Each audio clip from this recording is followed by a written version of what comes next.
top marketer himself, Joe Cox.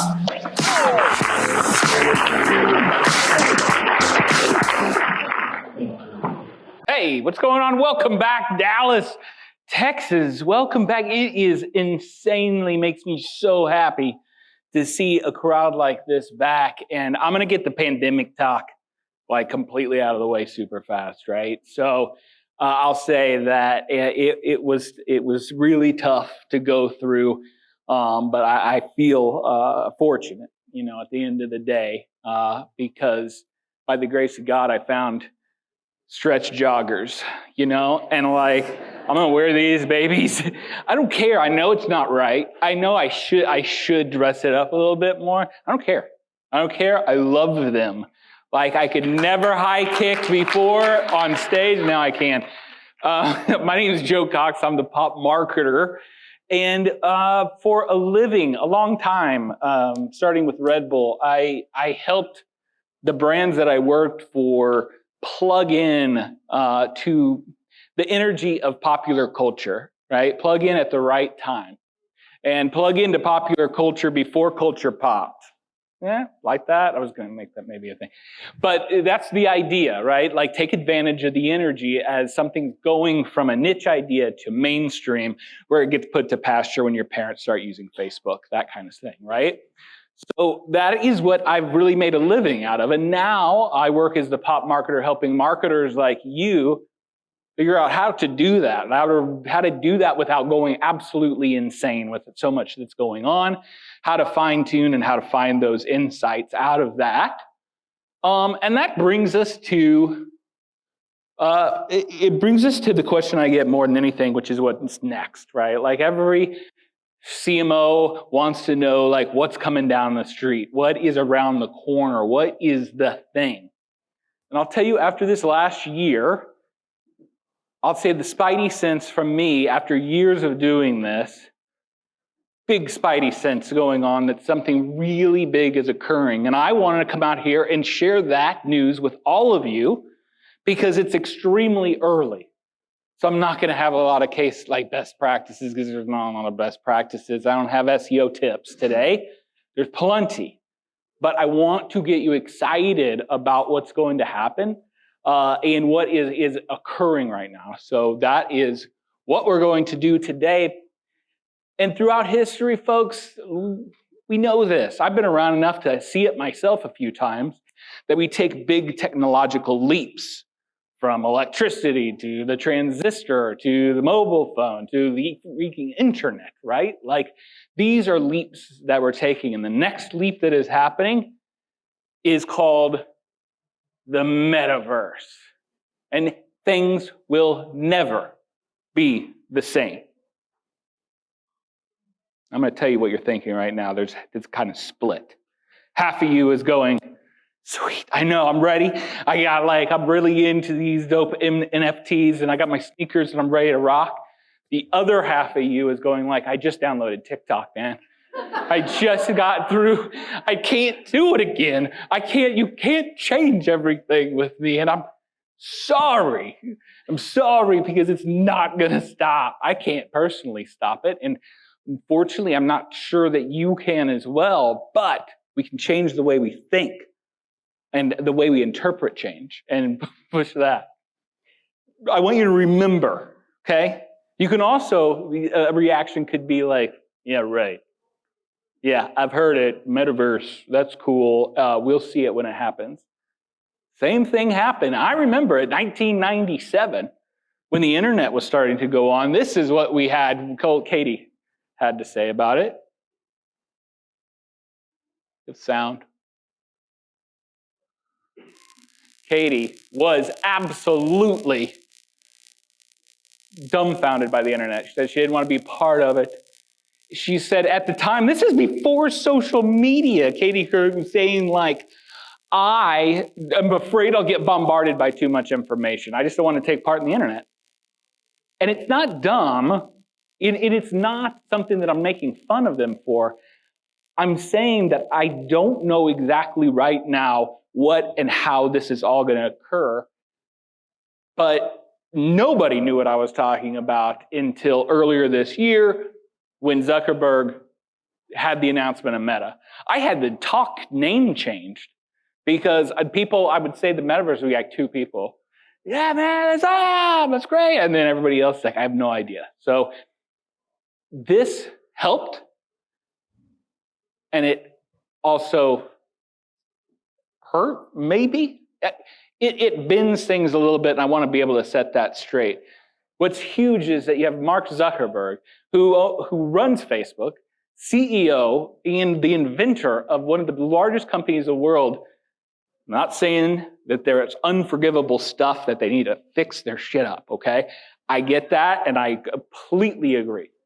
They are giant, and they need to clean it up. But listen, whenever they say, we're going to move from a social media company to a metaverse company, you got to put your ears up. And then you have every large company, every of the top 5 tech companies running as fast as they can at metaverse. It's not super new. They've been running at it for a long time. But I want to tell you this. It's like immediately after that happens, it's really easy to pick on Mark, right? There's a lot of reasons that it's okay, that I understand that you might not want him running the metaverse, but he's not. It goes against the very principle and foundation of what the metaverse and Web3 is built on, because it's not about what big company is going to run this thing. That's the idea, that it is not about a big company owning this thing. This metaverse and Web3 is about you. I'm here because of you, and to tell you that this gives you the largest opportunity that I've seen in my career to be able to have ownership of the internet. Pretty cool. So here's my thought on the metaverse, because I changed this 100 times, and I've changed this deck. It's really annoying. I have to change it every time I give it because something new is going on. From what I'm calculating, here is the best idea and sense of the bullet points you should get from what that metaverse actually is, because I haven't explained that yet. It's the next layers that are going to be taught on the next iteration of the internet. Okay, it's just a buzzword that picks up really well. We're marketers, we get that.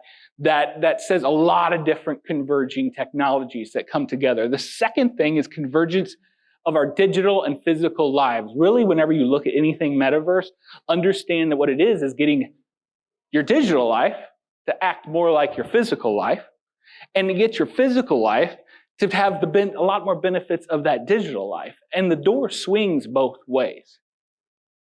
And we're going to give you some examples of that.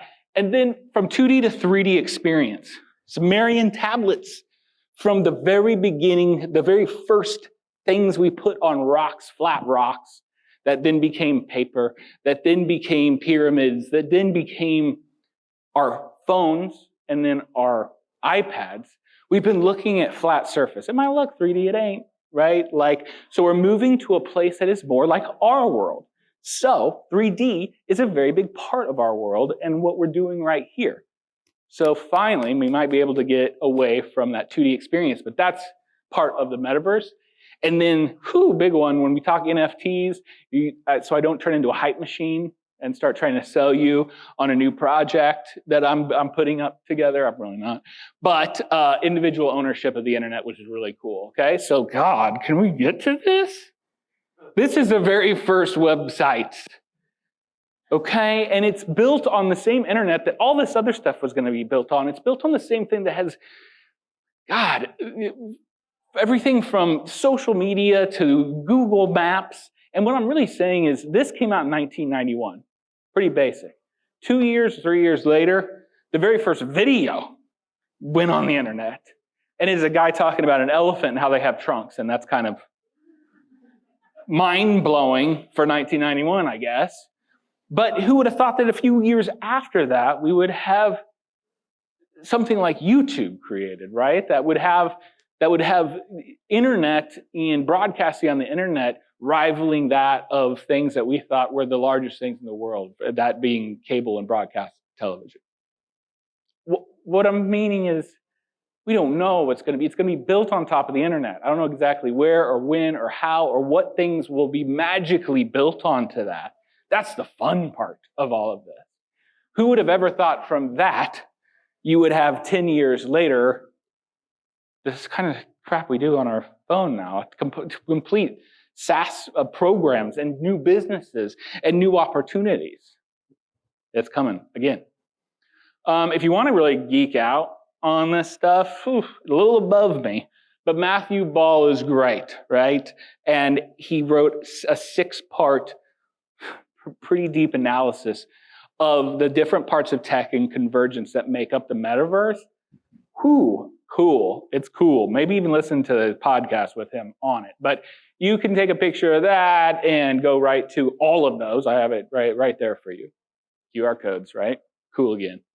But for marketers, I was like, I don't have time for that. I got 30 minutes. What is a tour of the metaverse that I can take you on that we can do in 30 minutes? Well, we can explore the 3 parts that really, to me, make up a lot of these converging things. And that's gaming, VR, and AR. And, of course, blockchain and NFTs. But here's the thing. What you're going to see from this presentation today is that it is 100% not what is happening next. We're not talking about in another 5 years, it's going to be really cool. Metaverse is happening right now. Happening right now. Let me show you. So I wouldn't have told you that in 2021 you'd have Ariana Grande performing in front of over 1 million live people watching at the same time a virtual concert that's held on Fortnite, right? And it's nuts. It was pretty cool. Like, it is literally this integration of the Fortnite game where players are playing and you're watching this experience happen. Not a video screen or anything like that, but it is an interactive concert. I'll say kind of a better, more fun experience, especially parking. Cheap, way cheaper, than usual. I don't have to wait in line for a cocktail. This is really a fantastic experience. But you can start seeing already that experience of why gaming is it's so engaging, right? It is that place where there's so many people and we're already seeing what I told you before is that cross between digital and physical lives. A concert, and Ariana Grande is a real person, a real performer that was doing a live performance inside of this digital world, right? So we have things that these 2 worlds are merging together. Pretty cool. That ain't it. We have also merging going on too. We have fashion shows being turned into video games. Right, cross there. We have BMW putting out one of their new cars in Rocket League, which is a video game. So they dropped a product, a BMW. And we also have Amazon starting gaming, and then Riot Gaming going on Amazon and making movies. And again, I'm showing that gaming is this perfect mashup opportunity of showing the digital world and the real world crossing over. And how I can help you today is basically to say, hey, when you think about gaming now, it's a great on-ramp to the metaverse because you have 227 million, you got a phone, you're playing games. You're figuring out how to play games. Average age of 31, that's right smack in the middle, right? Like, that just means that we know everybody under 31 is playing, but that means I'm not young. I've been in it, folks. I had like an Atari Coleco system, right? Like, so that's where I start from. I still game when I have time. So, and then the split between men and women, it's not as bent as you think on guys anymore. And games are starting to get developed by and for women. Rad. Esports. Dude, if you have not been following esports, especially here in Dallas, it's going nuts. Colleges. This to me is a really big cross between the digital and the physical, right? Because look at the crowd. That's just a normal crowd on these. They're watching video games. Okay. All right, so different world, but nothing to be afraid of. Here's the insights I want you to take on gaming. Games are the new social media. If you watch any kid play games right now, they are playing in there like we were on the phone when I was in middle school. They are catching up with their friends. They're They are engaging in a much more fun room whenever they get home from school and they're talking and engaging. And you can see perfectly that games are social media now. That will be the next space and the next place. Take advantage of that. Are you integrating yourself inside gaming in any way? And if you're still saying, like, dude, nothing applies to me, just go down and let's boil it down to the basic human need of play. Okay? Play is how we learn. Play is how I want to, the only way that makes things interesting. You know, for somebody like me, play is the baseline of identity. It's a baseline of community and bonds and connection. It's important. And when you're looking at your marketing plan, don't have to say, maybe it's not gaming, but maybe it is. Look at the audience, right? As marketers, we should follow the attention.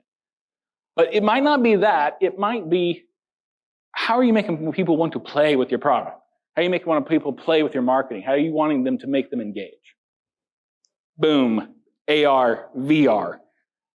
Creating in a third dimension. Here's the easy one. And I kind of led to it, so we're going to three dimensions, right? So if you're a creator or want to be a creative or in a space, right now, leave this place and start picking up game design and 3D modeling. Any kind of 3D sculpture, any kind of 3D inside Blender or any of the big kind of graphical engines, because we're going to have to build an entire world of 3D objects. Right? Like we are going to build a world like this one where you're going to actually visit the internet. And it needs a lot of stuff. Somebody's going to build that stuff, and it absolutely could be you. And I'm going to show you after this how we're going to make money from it. Genius. Everybody's going here. Couple years. Next year, you're going to have Apple's first mixed reality glasses. News came out for that. Secret, not secret. And in 2 years, they're going to be getting closer to glasses. Of course, you have Oculus. Of course, you have anybody who's everybody. Your phone has, if it's anything from iPhone 12 or 13, it's got LiDAR in it that can just map everything you're looking at in 3D. Hint, hint. But the virtual reality thing gets a ton of attention. Here's a secret for you. If you really want to get the inside scoop on things, is that the virtual reality thing's kind of, it'll happen, but it's kind of boring, and it's kind of like escapism, it feels like. Going inside of your screen and where it's safe, anywhere but home. You know, I get it, I like it, Zuckerberg likes it a lot, but here's the cool part. There's another side of that. There's another side of the metaverse that I think is way more exciting and we'll probably be seeing a lot more of first. And there's a reason for that. Because there's a big human problem we got right now. We got a big human problem that we need fixed. Does it not make you cringe, even though you do it? If you see like a whole family at like Applebee's looking at their phones instead of conversing with each other. This is honestly dangerous as hell. I see it all the time. I'll be driving in parking lots and people just come and walk out in front. Right? It's scary. We need to fix that problem. I'll tell you that the big insight for the metaverse is an AR head-up display. Okay? It means that we are not made to communicate and do things with our fingers, but we still want the data and the help that kind of the phone experience gives us. Right? This is the first time I'm trying that out. I'm saying it works. But no way in hell you're listening to it exactly on my thing. Poor guy. What I'm saying is this is our opportunity to get our heads up. Metaverse is an opportunity to have layers instead of a phone on top of what we're seeing in the real world. So we can stop doing this and staring at screens and we can look each other in the eyes, but still have the benefits of technology. It's awesome. I could watch it all day. Also inside this, start looking out for, this is MetaHumans by Unreal Engine, who makes epic games, hint, hint, like why gaming is so important. And this is a $2,000 mocap suit he has on, and he's working inside a free program you can download right now on your computer if you got a big-ass computer to be able to run it. It's important to know, not only is he an influencer on it, it's important to know that this will have big implications for your Zoom calls. and for production of stuff and for the ability to make really cool things fast. But it ain't happening in 5 years. You can download from here on your iOS device. It'll take you right to the app. One of my favorite apps. I just was talking to the CEO, and they are so far ahead of things. You can get this app. Kids are going to love it, and you're going to spend an hour or two on it. I guarantee it. But you can utilize this app to have your own avatar and to do the same basic full rigging of being able to do that. I had the meeting with their CEO. He was a lion cub the entire time. Get ready, but think about this. You don't even have to get dressed anymore, right? Like you can go in and just, it's the perfect version of you. The other weird thing is I was like, hey, is anybody using this in the field? And they're like, oh, the Dallas Mavericks created their own avatar, and you can look him up. It's Mavarello B, and he's talking basketball, and it's pretty funny, but it's for the Mavs. And that team is using it right now, already has 10,000 followers on Twitter, and they're using animes to operate this. And that means anytime they want to send a tweet or anything like that, they don't have to spend $100,000 getting animation done. They can answer in real time. So something happens in the news and the Mavs win, or something happens in a trade or whatever it is, they can get on and be this character immediately. If you have a character or something that's iconic, I would be working really fast to be able to jump into animes and start working on that. Or build your own character. I mean, come on, Panda's sick. Other VR, AR right now, AR is AR-enabled filter ads are available everywhere. Any one of the social media pieces, their engagement is sick. If at the very least, you should be trying those out within your ads, working with creators, putting this together so you get more familiar. And one of my really good friends, Luke Hurt, I just did a podcast with him, literally probably one of the biggest AR influencers and instructors and creators in the world right now. Works alongside Meta, Snap, TikTok, everyone, and works all over the world now. It's an insanely good interview, and I stole a lot of insights on the AR side of things and where things are going from the conversations that he's been having. So it's definitely worth your time. And give a guy a subscribe, you know what I mean? Smash that subscribe button, okay? All right, 5 minutes for NFTs. It ain't happening, but I'm gonna give them my go because I like all of you so much. You're such a great crowd. What the hell is NFTs anyway? More importantly, why should I care? All I know is that they're JPEGs and pictures of apes, and like rappers and basketball players are paying hundreds of thousands of dollars for them. Like, when did a rapper or a basketball player ever spend copious amounts of money on something that is weird? What an extreme shock. But let me tell you that there is, just like anything, a handbag. I'm telling you that your digital world is going to start acting a lot like the real world. So you think it's kind of funny because we haven't dealt with it before, but I think it's kind of funny when my wife wants a $5,000 purse too. She doesn't think that is funny at all. She knows everything about the stitching and the leathers and everything, and like, hey, this thing is worth every single penny of that, and I'll make more money after it. And then I'm like, show her my JPEG of an ape, and I'm like, well, I made $5,000 on this. This is it. I've rewritten this too. NFTs allow you to keep track of individual ownership in a digital space through a universal ledger, through the blockchain. Let me break it down. Kids, what's the first words? My kid's first word was sausage. swear to God. It's her mom's fault. But like, her second was mine. It's so human. The idea of identity being based on ownership. I'm not going to argue good or bad or whatever, but it is core to human beings of ownership and how important that is in our physical world. And we have been going this entire time on the internet world, on our digital lives, that's gotten more and more complex without any of that. Because what's the one thing on the internet that you can own right now? Anyone, the last guy gave out $100. I'm going to give you a high five. And I'm going to give you some websites or something for an NFT. But what's the one thing on the internet you can own? Domain name. Boom. I had $100. I don't have cash, but like you earned every bit of it. But I'll get you later. It's a domain name, right? That's it. Think about it. Even though you call email owned and everything else, it's going through someone else. The internet has been built by all these companies that just take all the money while we are like, oh, it's free. This is really cool. That's okay.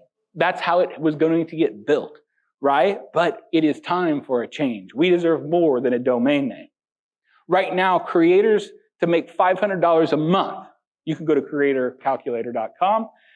They need over 12 million views on TikTok, 50,000 followers on Instagram, or 1 million views on YouTube just to shell out $500. Creators are making the stuff. And they are not having a good time. An amazing piece that you have to download. And you can download directly from here. A piece by Zoe Scommon, who you'd need to follow as well because she's brilliant, they just did the biggest research on creator that it's ever been done, and it is sad.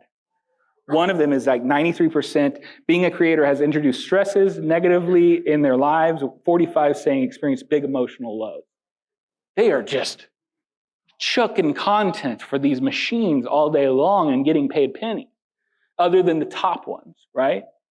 And that is where we have a problem, and that is where we can change this with the metaverse. Also, a really important thing to understand is identity is real people pay for. There's a lot of this, and NFTs have to do with people's identity and what they wear and how they own it. Of course, that's going to be the same way in a digital world as it is in your physical world, right? So just to tell you, Fortnite, $2.4 billion profit in 2019, mostly from skins and dances that do nothing for your game. They don't make you dance. They don't make you like shoot faster or jump further. It just is a dance, and it's just clothing, and it's just identity. I was there at that time. So they're making $2.4 billion. What NFTs allow is for us to take that and take that experience and those clothes and those things outside of just Fortnite and use it throughout the entire internet. Brands are doing it. Adidas just dropped hard. I really like what Adidas did because they aren't trying to make the metaverse. I remember when I was working for Coca-Cola and social media came out, Coca-Cola tried to make a Facebook. They wanted Coca-Cola, the social media platform. But it was, nobody knew at the time. But I really like what Adidas is doing. They're partnering with some of the top spaces to learn more in NFTs and to kind of put a claim down to say this is happening. They even bought virtual land, hint, hint, is a thing. Virtual land inside of a video game called Sandbox. They just bought a giant plot for millions of dollars. Following in the hands of Snoop Dogg and tons of other brands out there. We have Budweiser just put some pieces out, Coca-Cola, very early, just art. There's so much more. So I know that NFTs are not going to be like the thing that you're going to be doing all day. It shouldn't be, because there's a lot to learn. Even going in, you have to learn more about blockchain. You have to learn more about cryptocurrencies. You have to get a wallet and all these things. So for your consumer right now, unless they're super digital, it's probably not the place to be. But I'm telling you, it's worth your time to go and research and look into and just try it out. Get yourself a wallet on Coinbase or whatever it is while you're eating lunch today and try it out, because it will be super important. And it could be such a great opportunity, especially if you're early into your career. So we've covered a little bit of a tour of the metaverse, gaming, really thinking about play, and it's always going to win. The more engaging thing is always going to win. NFTs, ownership of the internet, and VR, get our freaking heads up, right? Let's start acting like humans again. And I think the only way we're going to do that is by the metaverse. I thank all of you. You can all go to eat lunch now. Thank you so much for joining me today up here and to coming out and bringing this back. I cannot wait for the opportunities that come with the metaverse. Please follow me. Podcast is rad. All kinds of fun things to do, but please join the Pop Marketer crew. Talk to me out here too. Have a great lunch, everybody. And Dallas, you're always awesome. Thanks so much.